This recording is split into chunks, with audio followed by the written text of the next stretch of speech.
ଜୟ ଜଗନ୍ନାଥ ସାଙ୍ଗମାନେ। ଆଜି ହେଉଛି ସଣ୍ଡେ। ମୁଁ ସକାଳୁ ଉଠି ମୋ ବେଡ୍ ସଜାଡ଼ିଲି। ତାପରେ ମୁଁ ଯାଇ ବ୍ରସ୍ କରିଲି। ବ୍ରସ୍ କରିସାରି ମୁଁ ଖାଇଲି ଚାହା ବିସ୍କୁଟ। ତାପରେ ସାଙ୍ଗମାନେ ମୁଁ ଗାଡ଼ି ନେଇ ଚାଲିଲି ମାର୍କେଟ। ଆଜି ସକାଳର ୱେଦରଟା ବି ବହୁତ ଭଲ ଥିଲା। ତାପରେ ମୁଁ ପହଞ୍ଚି ଯାଇଥିଲି ମାର୍କେଟରେ। ମାର୍କେଟରେ କିଛି କାମ ଥିଲା ତ ମାର୍କେଟରେ ମୁଁ କାମ ସାରି ଚାଲି ଆସିଲି ଘରକୁ।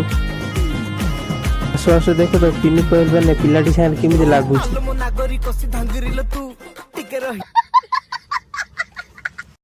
ତାପରେ ମୁଁ ଘରକୁ ଆସି ଦେଖେ ତ କଟା ବଟା ସବୁ ଚାଲିଛି, କାରଣ ଆଜି ଆମ ଘରେ ହବ ବିରିୟାନୀ ହୋମ୍ ମେଡ୍। ଆସୁ ଆସୁ ମତେ କାମ ଲଗେଇଥିଲେ, ଟୋଟାଲ ଘର ସଫା କାମ ମତେ ହିଁ ଦେଇଦେଲେ।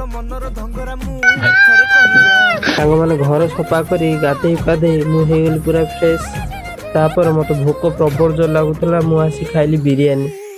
ମୋର ଏହି ମିନି ବ୍ଲଗଟି ଭଲ ଲାଗୁଥିଲା ସବସ୍କ୍ରାଇବ ଆଉ ଲାଇକ୍ କରିବାକୁ ଭୁଲିବେନି।